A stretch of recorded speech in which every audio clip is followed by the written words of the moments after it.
Saudara yang terkasih, selamat pagi berkah dalam. Sudah kita memberi senyum hari ini, Kamis 28 Januari 2021, Pesta Santo Thomas Aquinas, Imam dan Pujangga Gereja. Mari kita awali permenungan kita hari ini dengan tanda kemenangan Kristus.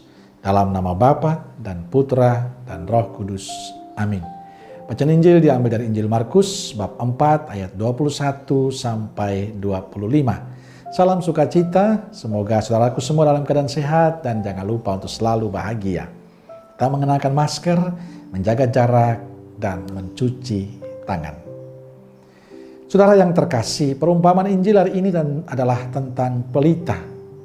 Hendaklah pelita dipasang bukan di bawah gantang atau di bawah tempat tidur, melainkan supaya ditaruh di atas kaki Dian. Pesannya bagi kita sangat jelas. Yesus mengingatkan kita para pengikutnya untuk memancarkan terang kebenaran, terang kebaikan dalam kehidupan kita. Kita diharapkan memancarkan terang Kristus kepada yang lain. Saudara yang terkasih, bicara soal pelita, saya ingat masa tugas sebagai imam pada awal-awal menjadi imam di Pulau Sebatik, Nunukan. Penerangan kami adalah di tahun-tahun awal adalah pelita atau lilin. Dan bagi kami itu sesuatu yang luar biasa. Sudah memberikan penerangan walaupun sangat terbatas, tapi sangat membantu untuk kegiatan-kegiatan saat itu. Terang itulah yang membuat kami bisa beraktivitas dengan baik.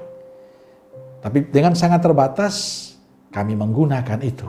Tapi bagi kami itulah anugerah yang luar biasa. Bahwa dalam keterbatasan, masih ada cahaya yang bisa menerangi.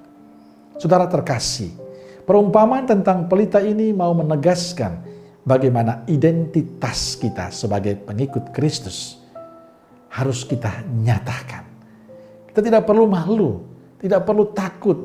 Justru kita harus memancarkan cahaya bagi sesama. Kita punya tugas sebagai pengikut Kristus untuk menghadirkan kebaikan Tuhan dalam pelayanan kita.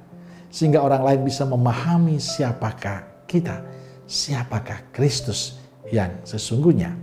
Kita harus berani menunjukkan jati diri kita sebagai pengikut Kristus. Memang dalam pewartaan kita akan ditolak, kita mungkin akan dicibir, mungkin akan diasingkan oleh sesama kita. Tapi jangan pernah takut.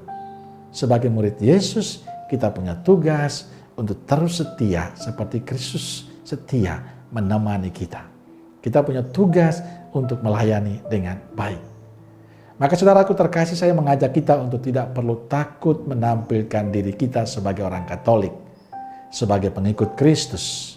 Kita harus memberi cahaya, memberi terang bagi sesama kita lewat perutusan kita. Yang takut itu adalah karena kita tidak benar di hadapan Tuhan. Yang takut itu adalah karena kita tidak hidup sesuai dengan kehendak Tuhan. Tapi kalau kita hidup benar, hidup baik, memancarkan semangat Tuhan, mengapa harus takut?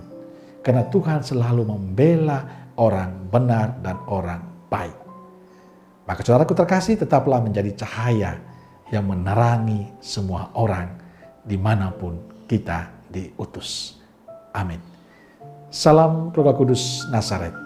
Dan semoga kita semua, keluarga kita, komunitas kita, pekerjaan kita, dilindungi, dibimbing oleh berkat Allah yang Maha Kuasa, Bapa, Putra, dan Roh Kudus. Amin.